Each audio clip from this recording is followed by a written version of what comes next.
जब यथार्थ स्वरूप को जान लेगा तो उसी कार्य को मन से करेगा, उस कार्य के करने में आनंद आएगा, उसी कार्य के करते हुए पुण्य का आसव और पाप की निर्जरा होगी, उसी कार्य को करते हुए मोक्ष मार्गी बन जाएगा। साधु भी आहार ग्रहण करते हैं और श्रावक भी भोजन करते हैं, गृहस्थ भी भोजन करते हैं, हर प्राणी ग्रहण करते हैं, किंतु सभी भोजन ग्रहण करते समय पाप का आश्रय करते हो ऐसा नहीं है, पुण्य का करते हो ऐसा भी नहीं है, निर्जरा करते हो ऐसा भी नहीं है। सबकी प्रवृत्ति अलग अलग है, मनोभाव अलग अलग हैं, तो उस प्रकार से उन्हें कर्म का आश्रय होता है। मुनि महाराज आहार लेते लेते भी संवर तत्व को प्राप्त हो रही हैं, आहार लेते लेते भी शास्त्र पुण्य का बंध कर रही हैं, आहार लेते लेते भी निर्जर तत्व को प्राप्त कर रहे हैं। वे सोच रहे हैं, चिंतन चल रहा है, ये पर पदार्थ पुद्गल आज क्षुधा वेदनी की उदीर्णा होने के कारण इन पदार्थों को मैं ग्रहण कर रहा हूँ, किंतु ये पदार्थ ग्रहण करना मेरी आत्मा का स्वभाव नहीं है। मेरी आत्मा तो शुद्ध चैतन्य में है। ये शरीर के साथ आत्मा जब तक लगी है, कर्म का उदय हो रहा है, क्षुधा वेदनी की उदीर्णा हुई, इसलिए भूख लगी और इसके माध्यम से इसका उपचार हो गया। जैसे रोग को दूर करने के लिए किसी ने औषधि सेवन की हो, क्योंकि औषधि सेवन करना किसी भी प्राणी का स्वभाव नहीं है, वह तो प्रतिकूलता पर करनी पड़ रही है। ऐसे ही आज मुझे आहार ग्रहण करना पड़ रहा है। मैं केवल आहार के लिए श्रावक का पराधीन हूँ, अन्यथा और कोई पराधीनता नहीं। 24 घंटे में लगभग 23 घंटे मेरे निराकुल और स्वाधीनता के हैं। 24 घंटे भव्य जीव श्रावक मुझे नतमस्तक होते हैं और भावना भाती हैं कि आशीर्वाद प्राप्त हो।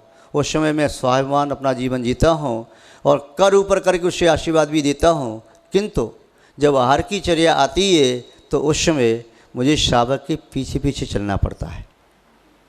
वैसे श्रावक साधु के पीछे पीछे चलता है, मुनिराज के आगे नहीं चलता। जो विवेकी व्यक्ति भी जानते हैं कि मुनि महाराज को पीठ करके चलना उनकी अभिनय होती है, इसलिए श्रावक विहार भी कराते हैं तो साधु के बाईं ओर या पीछे चलते हैं, साइड में चलते हैं सुरक्षा की दृष्टि से। कोई एक व्यक्ति झंडा लेके आगे चले, अच्छी बात है। जैसे मंदिर से भी निकलते हैं तो भगवान को पीठ दे के नहीं निकलते, साइड में मुड़ करके निकल जाते हैं, तो बाद में फिर मुड़ करके चले जाते हैं। तो ऐसे ही पीठ दे के नहीं चलते। किंतु जब साधु आहार के लिए जाते हैं उस समय श्रावक आगे आगे चलता है, साधु को पीछे चलना पड़ता है, क्योंकि हमें क्या मालूम तुम्हारा घर कहाँ पर है, कहाँ लेके जाओगे। तो आगे आगे श्रावक चलता है, हे स्वामी शुद्धि, क्षेत्र शुद्धि बोलता हुआ, सब शुद्धि बोलता हुआ। वहाँ पर जाकर के भी जब मुद्रा छोड़ कर के अंजलि बनाते हैं तब भी साधु की अंजलि नीचे रहती है और श्रावक के हाथ, दाता के हाथ ऊपर रहते हैं। चाहे आहार लेने वाले तीर्थंकर ऋषभदेव और महावीर ही क्यों न हो, आहार देने वाले चाहे राजा श्रेयांस और चंद्रवाला ही क्यों न हो, किंतु आहार देने वाला वे विशेष पुण्यात्मा उस समय के तीर्थंकर भी वहाँ उनसे आहार ले रही हैं। और वही एक आहार के समय ऐसी प्रवृत्ति चिंतन चल रहा है, तो इस चिंतन में कितने कर्मों की निजरा हो रही है, शास्त्र फंड का बंद हो रहा है। ये मेरा स्वभाव नहीं है।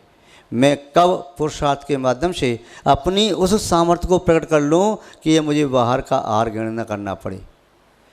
जो नो कर्म वर्गणा है केवली अवस्था में वो आती रहें, शरीर विगलित नहीं होगा। आयु कर्म जब तक रहेगा तब तक वे रहेंगी, शरीर रहेगा, व्रण आती रहेंगी, बाहर से ग्रहण नहीं करना पड़ेगा। और एक व्यक्ति कह रहा है, सोच रहा है आहार करते समय, अरे जल्दी जल्दी खा, भक्ष है तो अभक्ष है तो दिन है तो रात है, देर ऐसे का या दूसरे के हिस्से का, जल्दी से खा जा। ये भावना कर रहा है, चाहे खा नहीं पा रहा और भावना कर रहा है, तो वह कितना पाप कमा रहा है। भोजन सब कर रही हैं वह अपनी क्षुधा शांत करने के लिए, किंतु एक तीव्र पाप कमा रहा है, एक सात से पुण्य, एक आशव कर रहा है अशुभ कर्मों का और एक अशुभ का संवर कर रहा है। तो महानुभाव यहाँ पर आचार्य महोदय समझा रही हैं, केवल तुम जान लो, जान लो, फिर तुम जो चाहो सो करो। एक बालक जिसके पिता दिवंगत हो गए, उसके पिता ने अपने बेटे को देखा, कहा कि तू देख काम तो करता नहीं, आलसी बनता जा रहा है, बीच में कभी आवश्यकता पड़ी धन की तो देख ये डिब्बा रखा है, इसमें हीरे रखे हैं, ये डिब्बा यहाँ रखा हुआ है, मेरे जाने के बाद तू क्या करेगा क्या नहीं करेगा मुझे नहीं मालूम, किंतु मेरा तेरे प्रति मोह था तो ये रखा है। जीते जी मैंने तुझे खूब समझाया, तू समझ नहीं पाया, बाद में समझ जाना। पिताजी दिवंगत हो गए। वह काम तो करता नहीं था, आलसी था, धन नष्ट हो गया। अब वह एक अपने अंकल यानी उसके पिताजी के मित्र थे, उनके पास जाता है, कहता है अंकल मेरे पिताजी कुछ हीरे छोड़ गए हैं, तो इन हीरों को आप ख़रीद लो, मुझे धन दे दो, जिससे मेरा काम चल जाएगा। उन्होंने कहा बेटा अभी मार्केट में इन रत्नों का भाव बहुत डाउन है, इसलिए अच्छा भाव आने दो, फिर मैं तुम्हारे हीरे खरीद लूँगा, तुम्हें पैसा दे दूँगा, तब तक तुम मेरी दुकान पर बैठना प्रारंभ कर दो, मैं तुम्हारे घर का खर्चा चलाता रहूँगा। उसने उसकी दुकान पर बैठना शुरू कर दिया, काम करना प्रारंभ किया और जानने लगा हीरा क्या है, कांच क्या है, नकली असली का भेद उसे आ गया। जब पूरी तरह से सीख गया, उसके मन में ये था, शेठ के मन में, इस बालक को पहले सत्य असत्य का ज्ञान करा दूं, अभी मैं कहूँगा कि तेरी रत्न नहीं है कांच हैं, तो कहेगा देखो मेरे पिताजी की बात, ये मेरे पिताजी के मित्र मुझे ठगना चाहते हैं। इसलिए कहा कि अभी भाव सस्ता है, ले जाओ, बाद में लाना। और दुकान पर रखा, सिखा दिया। अब कहता है बेटा अब भाव मार्केट में ठीक है, तेरे भी रत्न थे उन्होंने लिया, फिर यहाँ पर आज ख़रीद लेते हैं या बाज़ार में बेच देंगे। वह गया घर और डिब्बा खोल के देखा, एक एक उठा के देखा, वो तो सब कांच के टुकड़े थे। लौट के वापस आ गया। पूछा उसने सेठ ने क्या हुआ बेटा? अंकल आपने ठीक किया। क्यों? बोले वो तो रत्न थे ही नहीं, वो तो कांच के टुकड़े थे। आपने ठीक किया, उस समय दिया आप कहते कि कांच के टुकड़े हैं तो मैं विश्वास नहीं करता, आपके प्रति भी अविश्वास हो जाता। पर आपने मुझे पहले जना दिया कि वास्तव में वो कांच है कि रत्न है। कांच क्या है, रत्न क्या है, या मेरी बुद्धि में आ गया तो मेरी प्रवृत्ति स्वतः बदल गई और आपने यहाँ बैठा के मुझे सिखा दिया कि मैं अब अपनी आजीविका चला सकता हूँ आपकी दुकान पर काम करके। ऐसे ही आचार्य महोदय कह रही हैं, भोगों का स्वरूप पहले समझ लो, उसके उपरांत आप जो करना है सो करो, जान लो, फिर आपको मानना हो तो मानो, नहीं मानना हो तो मत मानो। हमने कह दिया ये रास्ता ठीक है, ये रास्ता गलत है, ये बात जान लो, फिर आपकी इच्छा जैसे आप करना हो करो। तो यहाँ भोगों के बारे में बता रही हैं। आरंभे तापकान प्राप्त, आरंभे तापकान प्राप्त, वह तृप्ति प्रतिपादकान, वह तृप्ति प्रतिपादकान, अन्ते सुदुस्थितिजान कामान, अन्ते सुदुस्थितिजान कामान,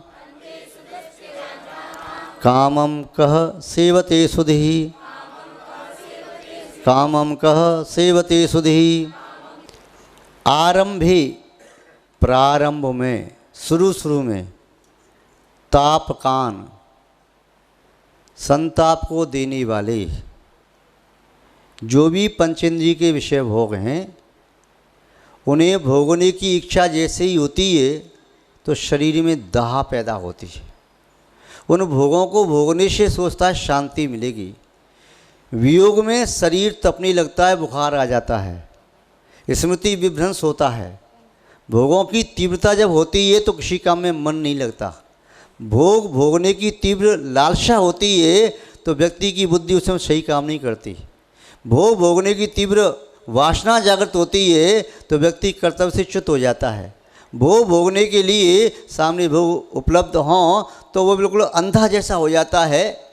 किसी ने ठीक कहा है, उल्लू को दिन में दिखाई नहीं देता और अन्य किसी पक्षी को रात में दिखाई नहीं देता, किंतु काम का जो रोगी है उसे न दिन में दिखाई देता है न रात में दिखाई देता। महानुभाव, तो ऐसे ही जो विषयों में तीव्र आसक्त है, जिसमें भी आसक्त है, दिन रात वही दिखाई देता है, उसे कुछ दिखाई नहीं देता, न हित न अहित, न अच्छा बुरा कुछ नहीं। तो वे भोग जब तक भोगता नहीं है तो शरीर में तीव्र ताप पैदा होता है, संताप होता है, पीड़ा होती है, वेदना होती है।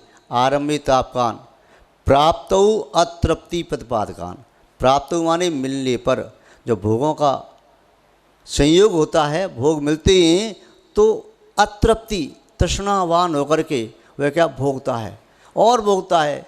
जैसे चाहे स्पर्शन इंद्रिय का विषय हो, चाहे रसना का, चाहे घ्राण का, चक्षु का, कर्ण का, रचना का ही ले लो, भूखा है तो स्वप्न देख रहा है, ऐसा मिलेगा, ऐसा मिलेगा, ऐसा मिलेगा, ऐसा मिलेगा, ये खाऊंगा, ये खाऊंगा, ऐसा खाऊंगा, और वह चिंतन चल रहा है तीव्रता से, तभी कर्मों का आश्रय हो रहा है। और मिल गया तो ऐसा सा टूट पड़ेगा, जल्दी से खा लो, एक बार में पूरा पूरा पहुंच जाए, तो उसमें तृप्ति नहीं हो रही, खाता जा रहा, खाता जा रहा है। कोई व्यक्ति कहता है भैया आराम आराम से धीरे धीरे खा, कोई छीन नहीं रहा, तो इसे तेरे लिए ही है, और फिर भी खाया जा रहा है जल्दी से। ऐसा सोचता है कि एक साथ 100 मुँह होती तो 100 से एक साथ खा लेता मैं तो ये भोग भी ऐसे हैं, किसी भी इंद्रिय के भोग हों, वे भोगते समय अतृप्ति पैदा करते हैं। अतृप्ति को, तृष्णा को बढ़ाने वाली हैं, और मिले और मिले। जैसे खारे पानी को पीने से प्यास नहीं बुझती, जैसे दाद खाद खुजली को खुजाने से शांति नहीं मिलती, जैसे अग्नि में घी डालने से अग्नि शांत नहीं होती, वैसे ही भोगों का सेवन करने से भोगों से तृप्ति नहीं होती, अपनी तृष्णा बढ़ती चली जाती है। अंते सुदुस्त्यजान, अंत में बड़ी कठिनाई से छोड़े जाते हैं। देवों की भी माला मुड़ जाती है 6 महीने समय शेष रहने पर, तो वो भी आर्त ध्यान करते हैं, और आर्त ध्यान से मृत्यु को प्राप्त यदि होते हैं तो एक इंद्रिय में भी जा सकते हैं। सौदम स्वर्ग आदि के देव, मित्रादृष्टि देव, वे भोगों में इतने आसक्त होते हैं, सागर पर्यंत, 2 सागर पर्यंत भोगों को भोगा। अब ये देवांगनाएँ छूट जाएंगी, यहाँ का वैभव, ये विमान के सुख सब छूट जाएंगे, अब मुझे वहाँ जाना पड़ेगा, तो वे बहुत दुखी होते हैं, बहुत दुखी होते हैं। जैसे कोई व्यक्ति जिसको पुण्य के उदय से कोई वस्तु प्राप्त हुई, अधिकार प्राप्त हुए, और बाद में उसे छीन लिए जाए अचानक, तो कहता है मैं तो इसी से कुछ कर ही नहीं पाया, क्यों छीन रहे। तो ऐसे ही कामान भोगों को व्यक्ति आरंभ में जब ग्रहण करता है, प्राप्त करता है, तब भी वे संताप को देने वाले होते हैं। जब भोगों को भोगता है तब तृप्ति नहीं देते हैं, और भोग छोड़े नहीं जाते, भोग छोड़ करके चले जाते हैं। व्यक्ति भोगों को छोड़ दे तो फिर तो योगी बन जाए, भोगी भोगों को छोड़ दे तो योगी बन जाए। भोगी भोगों को छोड़ता नहीं है, भोग भोगी को छोड़ करके चले जाते हैं। भोगी अपना शरीर छोड़ के चला जाता है, तो वो भोग भी चले गए तो आत्मा भोगी बन करके ही दुर्गति का पात्र बन जाती है। तो ये भोग जो इष्ट रूप लग रहे हैं, वे संहिता में अज्ञानी व्यक्ति के द्वारा छोड़े नहीं जाते। जो उसमें आसक्त है, छोड़ नहीं सकता। विवेकी व्यक्ति भोगों को प्राप्त करने के लिए कामना नहीं करता। ज्ञानी व्यक्ति भोग भोगते समय मर्यादा का उल्लंघन नहीं करता। ज्ञानी व्यक्ति भोग छोड़ने के लिए क्षण भर का समय नहीं लगाता, तुरंत छोड़ देता है। न्यायपूर्वक अर्जन, मर्यादा पूर्वक भोग, और बिना विचारी सर्वस्व त्याग, ये ज्ञानी व्यक्ति की प्रवृत्ति होती है। किंतु अज्ञानी की उल्टी होती है। अन्यायपूर्वक संचय और मर्यादा का उल्लंघन करते हुए भोग, और संक्लेशता पूर्वक त्याग। ज्ञानी उदारता के साथ त्याग करता है अपनी वस्तु का, दूसरों को दे देगा, तू भी ग्रहण कर, तू भी ग्रहण कर। किंतु अज्ञानी कहेगा कैसे ग्रहण कर लेगा, छू नहीं सकता, मेरी वस्तु है, चाहे मैं उसे भोगूँ नहीं, खराब हो जाए, फेंकनी पड़े, पर तुझे नहीं दे सकता। तो ये अज्ञानी की प्रवृत्ति होती है। और ज्ञानी की प्रवृत्ति, भोजन रखा है, मुझे भोजन नहीं करना, तो ये करना तो कर ले। तो ये अज्ञानी व्यक्ति उन्हें बड़ी कठिनाई से छोड़ता है। कामम कह सेवते शुद्धि, ऐसा कौन सा बुद्धिमान होगा जो रुचिपूर्वक इन कामों को, भोगों को सेवन करेगा।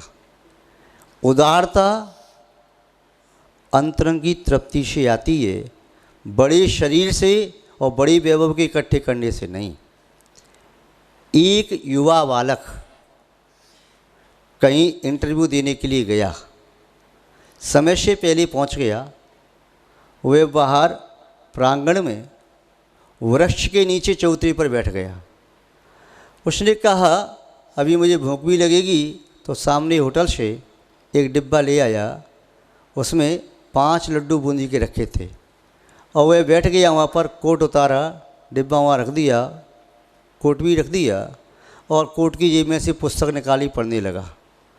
वह पुस्तक पढ़ने में मस्त हो गया। तभी एक व्यक्ति दूसरा भी आया, फक्कड़ फ़कीर सा आया, वह भी आकर के वहाँ बैठा और थोड़ी देर बाद उसने डिब्बा खोला और डिब्बे में से एक लड्डू खाया। दूसरा लड्डू उठाया, वो भी खा लिया। तीसरा लड्डू उसके हाथ में था। जो व्यक्ति ये पुस्तक पढ़ रहा था उसने देखा, अरे 5 में से 2 लड्डू खा गया, एक इसके हाथ में है, और मुस्कुरा के खा रहा है। और जब उसने देखा तो तीसरा लड्डू हाथ में था, उससे कहता है तुम भी खाओ। तो उसने भी पुस्तक पढ़ने वाले ने लड्डू उठाया, खा लिया। फिर ये 5वां लड्डू था, उसने तीसरा खाया, इसने चौथा खा लिया। 5वां लड्डू उसने उठाया, तुम्हें और लोगे? तो वो ऐसे देख रहा था पुस्तक पढ़ने वाला, लड्डू तोड़ा, आधा उसको दे दिया, उसने आधा उसने खा लिया, बड़ा मुस्कुराता हुआ। किंतु ये पुस्तक पढ़ने वाले व्यक्ति क्रूरता से देख रहा, बड़ा दानी बन रहा है, मेरे डिब्बे एक लड्डू खा गया 3.5 और दानी बन रहा है। और क्या बुरानी लगा, कुछ कही इसके पहले। वह कहता है धन्यवाद, मैं अब चलता हूँ, बहुत बहुत शुक्रिया, मुझे आगे भी जाना है। वह युवा पुस्तक पढ़ कर के उसका मूड खराब हो गया, अब क्या इंटरव्यू दूंगा, मैंने लड्डू खरीदी, वो खा गया 3.5, मुझे धन्यवाद दे के जा रहा है, मेरे लड्डू खा गया, अच्छी बात है। थोड़ी देर बाद उसने अपना कोट उठाया, देखता है डिब्बा उसका ज्यों की त्यों रखा है, 5 लड्डू रखे हैं। अब उसको लगा कि वास्तव में तो उसका डिब्बा था, मेरा डिब्बा तो रखा हुआ है, मैंने उसका 1.5 लड्डू खा लिया और मैं ये दिखा रहा कि मेरा 3.5 लड्डू वो खा गया। वो 1.5 लड्डू खिला करके वह फ़कीर तब भी पसंद होकर जा रहा है। तो उदारता कहाँ से आती है? उदारता के लिए बहुत धन होना ज़रूरी नहीं है, उदारता के लिए बहुत बड़ा शरीर होना ज़रूरी नहीं है, उदारता के लिए मन की निश्चलता, निर्मलता होना ज़रूरी है। उदारता अंदर से पैदा होती है, बाहर की वस्तुओं से पैदा नहीं होती। एक गरीब व्यक्ति जो 100 रुपये पर डे कमाता है, हो सकता है कभी आवश्यकता पड़ जाए 100 में से 90 रुपये का दान कर जाए। हो सकता है जो 1 लाख रुपये पर डे कमाता है, मौका पड़ जाए तो 1 लाख में से 100 रुपये भी दान न करे। इसलिए किसी ने ठीक कहा है, बड़ा व्यक्ति अवसर आने पर अपनी औकात दिखा जाता है, छोटा व्यक्ति समय आने पर काम आता है। छोटे व्यक्ति को आजमा लेना, वह स्वयं कष्ट सहन करके भी तुम्हारी सहायता करेगा। और बड़ा व्यक्ति, बड़ा आदमी है, कहेगा चल चल, आप कोई रखा थोड़ी यहाँ पर हमारे पास। छोटा व्यक्ति सर्दी में स्वयं बिना कपड़े के बिस्तर के सो जाएगा और तुम्हारे घर मेहमान आए हैं तो अपने बिस्तर तुम्हें दे देगा। बड़ा व्यक्ति कहेगा क्यों, क्या बात है, यहाँ कोई बिस्तर मिलती है क्या, तो पहले बोल देता, मैं मंगवा देता, तो उसको डांट के भगा देगा। तो बड़े व्यक्ति की पहचान ये नहीं है कि अवसर पर काम नहीं आए। बड़ा व्यक्ति वास्तव में वह बड़ा है जिसमें बड़प्पन है, जिसमें उदारता है। तो यहाँ कहा कि आरंभ में ये भोग ताप देने वाले हैं, भोगते समय अतृप्ति देने वाले हैं, कठिनाई से छूटते हैं। ऐसे भोगों के प्रति विवेकी व्यक्ति को रागान्वित, आसक्त नहीं होना चाहिए। यही वास्तव में सुख का मार्ग है। इस प्रकार आचार्य महोदय ने यहाँ भाव प्रकट किया। शेष आगे देखेंगे। आज बस इतना ही। जय बोलिए शांतिनाथ भगवान की।